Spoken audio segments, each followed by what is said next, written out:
Everybody, and welcome to my channel. My name is Debbie and I'm a mixed media artist, and if you're new here you are very welcome. If you're one of my lovely regulars, welcome back. Now normally we'd be doing some painting or something like that. Today, in response to somebody's question who wanted to know how to frame a picture, I thought that would make a really good video, because one of the most expensive things that we can do as artists is get our work framed.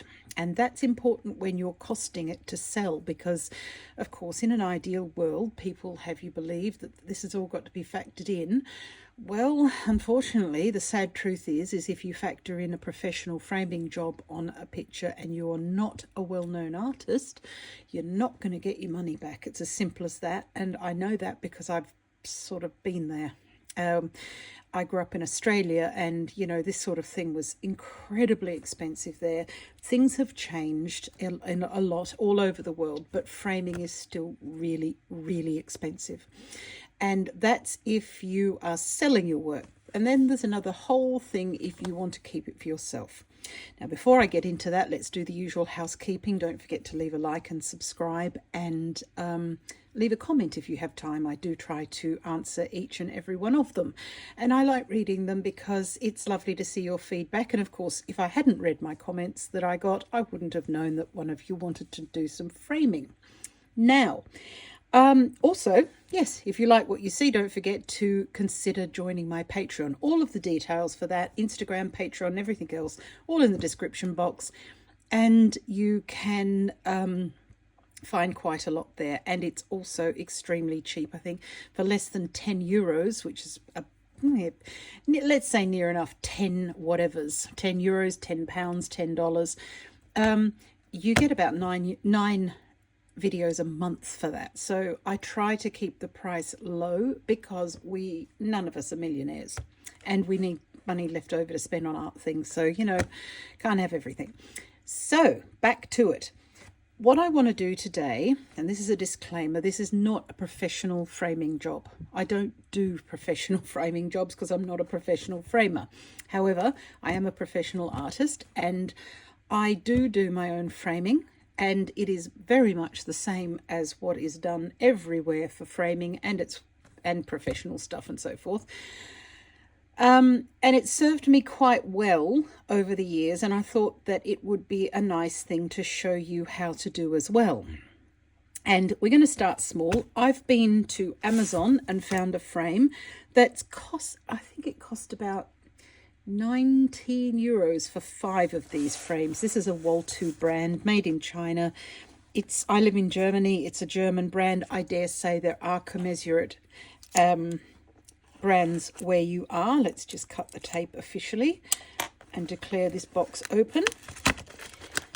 So it's just a simple black frame, and why I've chosen this is because this is the sort of thing that is eminently affordable. It's wooden, but the glass is not real glass, which doesn't bother me at all, because again, I wouldn't, okay, another disclaimer, I would not frame it in one of these frames to sell. When I get my prints of, actually they're originals, I don't have any reproductions. When I say prints, I'm referring to jelly prints, which is what you will be seeing me frame today. When I get all of these ready for sale, I don't put them in a frame. And the reason for that is because frames are extremely personal. Excuse me, allergy weather. They're very personal. And what I like is something quite simple that shows off what I'm framing, whereas what my mother would have bought was something heavy, gold and ornate. You know, it's a generational thing. It's a person-to-person thing, whatever you call it. It is personal. So what I tend to do is I will put my pieces of artwork into a mount board, and then I seal the back with another piece of acid-free archival quality paper, and let the person choose their own frame. There are a couple of caveats for you as an artist, in so much as you don't want to cause a person grief down the line, especially if you'd like them to buy from you again, or you don't want to cause yourself any grief. and that is frames come in set sizes, and there are some standard sizes, and mount boards come in set standard sizes. Try to keep within those sizes if you're cutting your paper up, or you might have a pad of paper and think I can get 2 pieces out of this, which I do all the time. So make sure that you're still making those 2 pieces in a standard size so that you can easily find a frame and a mount for it. Because if you don't, you'll have a real cost on your hand, because you'll have to go to a custom framer and have it framed properly, and that costs a lot of money. I don't have that money, so I make my own sort of deal here, and that's what I want to show you today so that you can do it as well. Like I said, simple frame.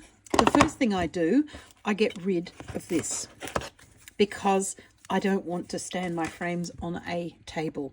I hang them. My pictures are hung. So that's what happens with that. Just twist it off very carefully and get rid. This frame has got some hanging sort of mounts, which one hopes are in the middle, otherwise the frame will never be level. And it's got some of these little tabs that help to keep everything in place. So we can take that out. We can take this out because this is the advertisement that they've just used. Then we have what's called a mount board, or a passe-partout, depending on where you are. It's got a beveled edge, and it does make your picture look a little bit nicer than just putting it straight in the frame. Then we have, in this case, a piece of extremely thin plexiglass. You could put some glass in here if you wanted to. It's a cheap frame. I'm aware I'm not going to get very much for my money, but what I can do here is what you're supposed to do, and that is peel the film from both sides. And some of them will tell you this, some of them don't. It depends where you are and how cheap it is. I've had a couple that have just, I looked at them and thought, gosh, that glass is really sort of dull. I can't see anything in it. When this is hung on the wall, and yeah, I had forgotten, I didn't know to take I didn't take the film off. It was me having a dumb moment. When this is up on the wall, only you will know it's not glass. It really doesn't, you know, as long as it's not scratched or handled, it will be fine. It can take some handling, but what I mean is that's when you feel the weight of it, you'll feel, that's not glass, it's very light. This works really well if you haven't got a great, you know, like if you're renting and you can't put massive things in the wall, like I've got a painting downstairs, it must weigh 5 kilos, and 4 kilos of that is frame. Probably even more than that. Today, I'm going to frame one of my jelly prints that I've taken. And here, unashamed little ad, I've got lots of jelly tutorials on my Patreon now, so if you want to know how I do these, this one isn't up yet, but it will be, or one very similar. I merely wanted I've got a small jelly plate, and this one's a pan pastel background and acrylics, and then more mixed media that I work back into. These sorts of pieces of paper are absolutely brilliant for the smallest jelly plate. And then I didn't want to do a whole landscape on this, which can look just too overwhelming. And the problem with these, with the way I approach jelly printing myself, and this is my own technique, so hopefully you won't see it in many other places. The way I approach this is I like big shapes and quite bold printing. You can do bigger, you know, more fine detail, but I do that afterwards. But to begin with, if you've got, say you had a townscape here and you had little houses and so forth, very, very fiddly for this technique. So I prefer a nice size motif that fills the entire plate, and it's easy to do, very, very easy indeed, actually. A lot easier than some of the things that people do with jelly plates. So as you can see here, it's not quite centrally onto the piece of paper. That doesn't really matter. What's very important is that it has enough around the edge, and I would say 2 centimeters, 3/4 of an inch is about right. Now, as I said, this here is your mount board, and as you can put it over there. You can get 2 sorts of mount boards. You can get the one that crops it right in like that, and that can feel very closed in with some things. Because this is a print, I like that edge that's slightly messy. Well, not messy, but not exactly perfect. Whereas if you're going to frame it like so, you will actually cut a bit of it off. Let me just see if I can find some examples and I'll show you what I mean. Right, I have found a few more here, and like I said, these are all jelly prints. This was the ghost print, but as you can see, this one closes the picture in completely, and it overlaps a bit at the back. I've still had a bit extra there, but it closes the whole picture in, whereas this one I actually want the space.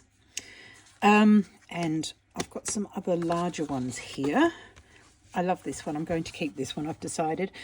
And here again, I've allowed myself a little bit of space and let the edge show so that it's obviously a print. Here's another one like that. This tutorial is actually available, and it's in my shop to buy if you don't want to take out a monthly membership either. You can buy the tutorials separately, which is also helpful. That one there, whereas here with this one, it's very closed in. And whilst I don't mind this sometimes, I'm actually starting more and more to prefer this. So this is quite simply a choice.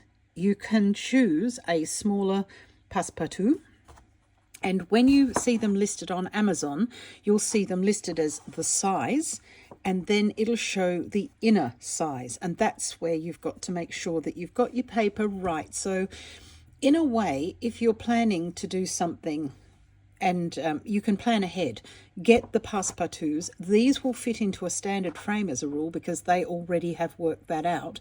What you have to do is to work out if your inner piece of paper will fit the inside of the cutout. I have tried to cut these myself. It's just best left for the experts. I don't have the temperament. It's cut on the bevel so that it's got that lovely, it's just perfect. And it makes everything look great. I dare say you've all seen these. You've probably used them yourself, but I'm aiming this particular video at complete beginners who might want to know these things.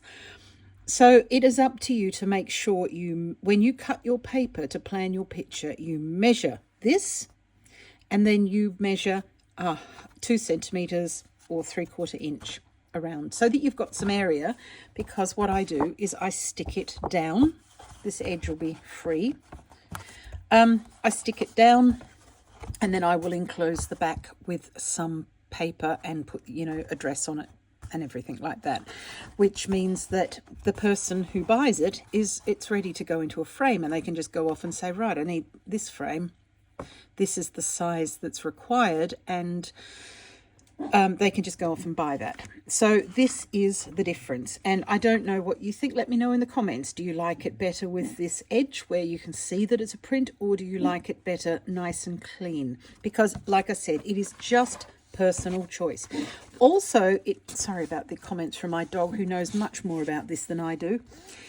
You can also, it depends on the subject. These two are just fine actually, but they would have also been fine with that edge visible. Right, so we've got the option. So what I've done here is I've measured this, and I've measured this, and I've made sure that it fits, and I will put it in so that it's central. Now the next thing to do is to keep this clean, because if your desk is like most artist desks, it will have stuff on it, and we don't want that on the white passe-partout. That has to stay pristine. I put a piece of white paper towel down, doesn't matter what colour it is, but paper towel down, so that I can put this the right way up. And that's the next thing you have to do, is make sure it's the right way up, because sometimes people tape the edge. I don't, because a lot of tapes you can get archival quality and acid free and so forth like that, but if you don't, it can cause yellowing and the tape will come off eventually. Why I like glue is because as the glue dries, it'll tighten everything up, and that's the best thing. So make sure you've got the right side. This is the beveled edge side. That's the side we want to see. So this is the side to put the glue on. So the next job is to get the glue. I'm using Aileen's tacky glue, which I like. Any white glue. I'm not terribly fussy about that. It's not touching the picture either, so that means as long as it will glue your picture down, that's the important thing here. and I go around the edge, very, very thin bead of glue, trying to be as neat and tidy as this massive bottle will allow. Then with my finger, just blend it out, because otherwise it will stay raised and can cause issues with fitting.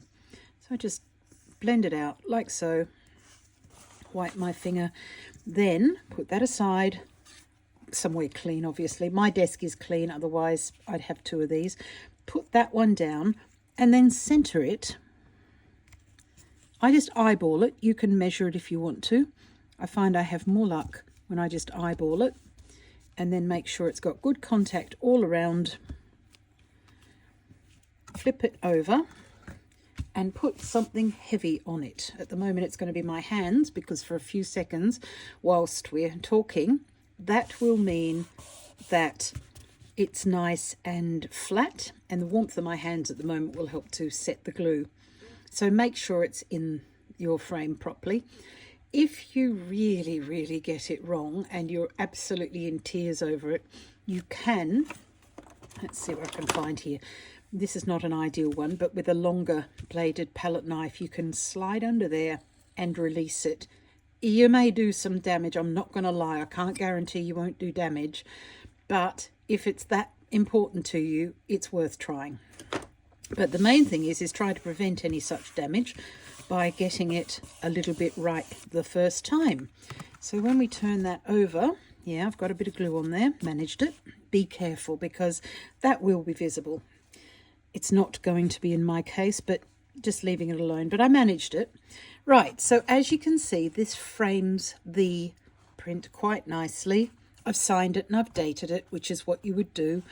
And, excuse me, I would be very happy to leave that until it's actually dry, but because we're doing this on video, and I would leave something heavy on it so that it's got a really good seal, because you don't want gaps around here. It doesn't look great. So when you're happy with it, get your frame and you put it in the frame, obviously having taken off everything that's to be taken off. Put that back in as well, because it's helpful. Decide which way was up. It's this way, so I need that to the top, and I'm sure you all know how to put a frame together. And that means for a few pennies we've got something that can be hung on the wall. And again, I stick to these very simple frames because when they're in the context of your house and you've got everything in the rooms and so forth, they don't look quite as budget, can I say, or cheap, for want of a better word. If you know it's cheap, and like I said, a proper framer, if they come in, like if you've got someone in the family or a friend who is a proper framer, well, you won't need this tutorial. You may be able to sort of, I don't know, buy them a drink and they'll frame something for you.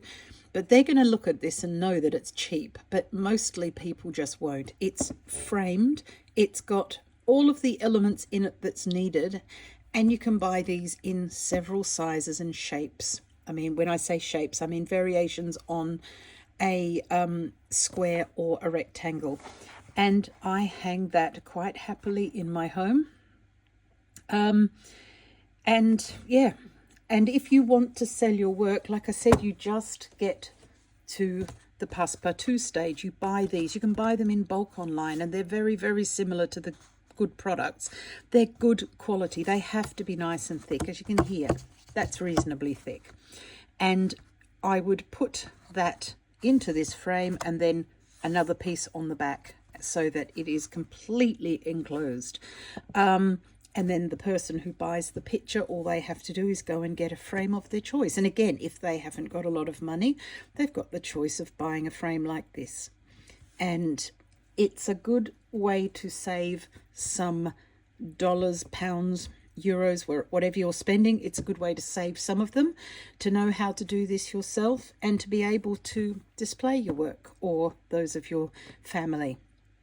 Right. That's actually about it. It's not a long process. It's not a long video this week. It doesn't need to be.